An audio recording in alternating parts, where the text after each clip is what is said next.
हर महादेव, श्री शिवाय नमस्तुभ्यम। अभी तक हमने कार्तिक माह के महात्म का 10वें अध्याय का श्रवण किया है। आज हम कार्तिक माह के महात्म का 11वें अध्याय का श्रवण करेंगे। कहते हैं कि जो व्यक्ति कार्तिक माह के इन महात्म के अध्यायों का सच्चे दिल से श्रवण करता है और अपनी जिस भी कामना के साथ श्रवण करता है, उसकी मनोकामना जरूर से ज़रूर पूरी होती है। भगवान विष्णु कार्तिक माह में बहुत अधिक प्रसन्न रहते हैं और जिस भी कामना के साथ हम कार्तिक स्नान की कहानियाँ सुनते हैं, कार्तिक माह के महात्म का श्रवण करते हैं, हमारी मनोकामना जरूर से ज़रूर पूरी होती है। और साथ ही हम कार्तिक माह के महात्म के साथ इसी वीडियो में लप्सी और तप्सी की कहानी का भी जरूर श्रवण करेंगे। कहते हैं कि कार्तिक स्नान में यदि हमने लप्सी तप्सी की कहानी का श्रवण नहीं किया है तो हमारे कार्तिक स्नान का हमें पुण्य नहीं मिलता है। तो चलिए इसके साथ हम माता तुलसी की आरती भी करेंगे, जिससे कि हम जो कार्तिक माह के महात्म को इतने सच्चे दिल से श्रवण कर रहे हैं तो हमें कार्तिक माह के स्नान का पूरा फल प्राप्त हो। तो चलिए शुरू करते हैं।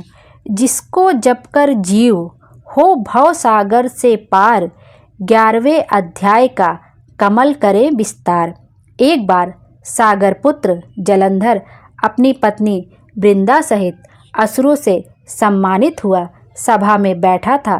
तभी गुरु शुक्राचार्य का वहां आगमन हुआ। उनके तेज से सभी दिशाएं प्रकाशित हो गईं।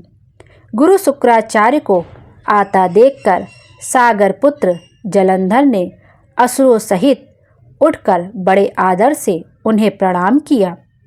गुरु शुक्राचार्य ने उन सबको आशीर्वाद दिया। फिर जलंधर ने उन्हें एक दिव्य आसन पर बैठाकर स्वयं भी आसन ग्रहण किया। फिर सागर पुत्र जलंधर ने उनसे विनम्रतापूर्वक पूछा, हे गुरुजी, आप हमें यह बताने की कृपा करें कि राहु का सिर किसने काटा था। इस पर दैत्य गुरु शुक्राचार्य ने विराचन पुत्र हिरण्यकश्यपु और उसके धर्मात्मा पौत्र का परिचय देकर देवताओं और असुरों द्वारा समुद्र मंथन की कथा संक्षेप में सुनाते हुए बताया कि जब समुद्र से अमृत निकला तो उस समय देव रूप बनाकर राहु भी पीने बैठ गया। इस पर इंद्र के पक्षपाती भगवान विष्णु ने राहु का सिर काट डाला। अपने गुरु के मुख से इस प्रकार के वचन सुनकर जलंधर के क्रोध की सीमा न रही। उसके नेत्र लाल हो गए। फिर उसने अपने धस्मर नामक दूत को बुलाया और उसे शुक्राचार्य द्वारा सुनाया गया वृतांत सुनाया। तत्पश्चात उसने धस्मर को आज्ञा दी कि तुम शीघ्र ही इंद्रपुरी में जाकर इंद्र को मेरी शरण में लाओ। धस्मर जलंधर का बहुत आज्ञाकारी एवं निपुण दूत था। वह जल्द ही इंद्र की सुधर्मा नामक सभा में जा पहुंचा और जलंधर के शब्दों में इंद्र से बोला, हे देवता धाम, तुमने समुद्र का मंथन क्यों किया और मेरे पिता के समस्त रत्नों को क्यों ले लिया? ऐसा करके तुमने अच्छा नहीं किया।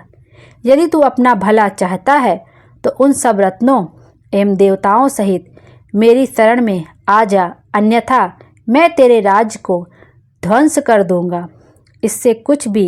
इसमें कुछ भी मिथ्या नहीं है।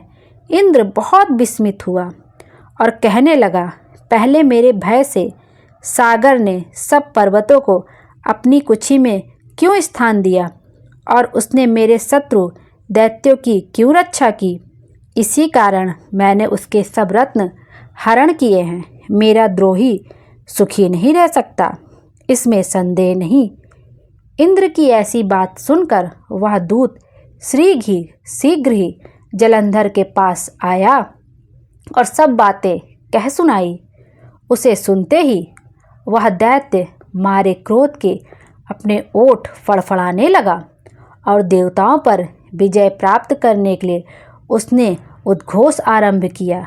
फिर तो सब दिशाओं पाताल से करोड़ों दैत्य उसके पास आने लगे। शुंभ निशुंभ आदि करोड़ों सेनापतियों के साथ जलंधर इंद्र से युद्ध करने लगा। शीघ्र ही इंद्र के नंदनवन में उसने अपनी सेना उतार दी।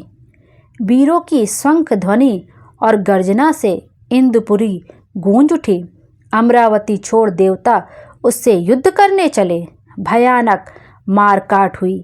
असुरों के गुरु आचार्य शुक्र अपनी मृत्यु संजीवनी विद्या से और देव गुरु बृहस्पति द्रोणागिरि से औषधि लाकर जिलाते रहे। इस पर जलंधर ने क्रुद्ध होकर कहा कि मेरे हाथ से मरे हुए देवता कैसे जी जाते हैं? जिलाने वाली विद्या तो आपके पास है। तत्पश्चात यह सागर पुत्र युद्ध भूमि में आकर बड़े तीव्र गति से देवताओं का संहार करने लगा। जब द्रोणाचार्य जी औषधि लेने गए तो द्रोणाचल को उखड़ा हुआ शून्य पाया। वह भयभीत हो देवताओं के पास आए और कहा कि युद्ध बंद कर दो, जलंधर को अब नहीं जीत सकोगे। पहले इंद्र ने शिव जी का अपमान किया था। यह सुन सेवता युद्ध में जय की आशा त्याग कर इधर उधर भाग गए।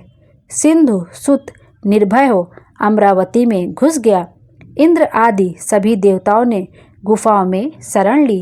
इस प्रकार से कार्तिक मास के महात्म्य की 11वें अध्याय का यहीं पे समापन होता है। इसके बाद हम लप्सी तप्सी की कहानी का श्रवण करेंगे। कहते हैं कि लप्सी तप्सी की कथा के बिना यह कार्तिक स्नान अधूरा माना जाता है। यह जो लप्सी तप्सी की कथा है ये दो भाइयों में भक्ति की प्रतिस्पर्धा की कहानी है। तो चलिए इसका श्रवण करते हैं।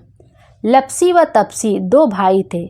इनमें लप्सी सवा सेर लापसी बनाकर भगवान को भोग लगाकर खुद खा लेता था, जबकि तप्सी भगवान की तपस्या में ही लगा रहता था।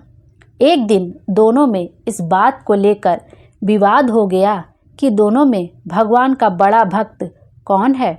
लप्सी ने कहा कि सवा सेर लापसी का भोग लगाने पर वह बड़ा भक्त है और तपस्या करने की वजह से खुद को भगवान का बड़ा सेवक कहने लगा। तभी वहाँ से गुजर रहे नारद मुनि ने उन्हें देख लिया। पूछने पर उन्होंने अपने विवाद का कारण उन्हें सविस्तार बता दिया। तब नारद जी ने कहा कि इसका फैसला वे कर देंगे कि कौन बड़ा भक्त है। अगले दिन जब लप्सी और तप्सी अपनी अपनी भक्ति में लग गए तब नारद जी ने चुपके से सोने की 2 भारी अंगूठी दोनों के आगे रख दी। जब लप्सी की नज़र उस पर पड़ी तो उसने अंगूठी पर कोई ध्यान नहीं दिया, लेकिन तप्सी ने तपस्या करते हुए चुपचाप उसे घुटनों के नीचे दबा लिया। इसके बाद जब नारद मुनि फिर वहाँ आए तो दोनों फिर कौन बड़े का सवाल दोहरा दिया, जिसे सुन नारद जी ने तप्सी को खड़ा होने के लिए कहा।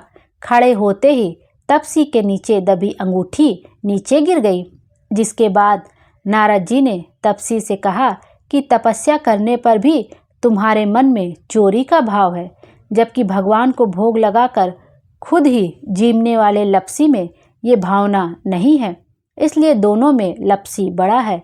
ये सुन तप्सी शर्मिंदा होकर नारद जी के चरणों में गिर पड़ा और अपनी तपस्या का फल मिलने का उपाय पूछा।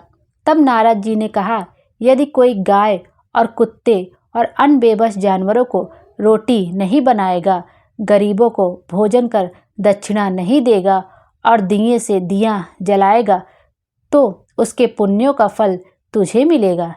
इसी तरह यदि कोई सारी कहानी सुनकर तुम्हारी कथा नहीं सुनेगा तो उसका पुण्य फल भी तुझे ही मिलेगा। इसलिए लप्सी और तप्सी की कथा सुनना अति आवश्यक होता है जब हम कार्तिक मास के महत्व का श्रवण करते हैं, कि जिससे जो हम कथा इतने मेहनत से सुन रहे हैं, प्यार से सुन रहे हैं, उसका फल भी हमें ही मिले। तो इस तरह से लप्सी तप्सी की कहानी यहीं पर समाप्त होती है।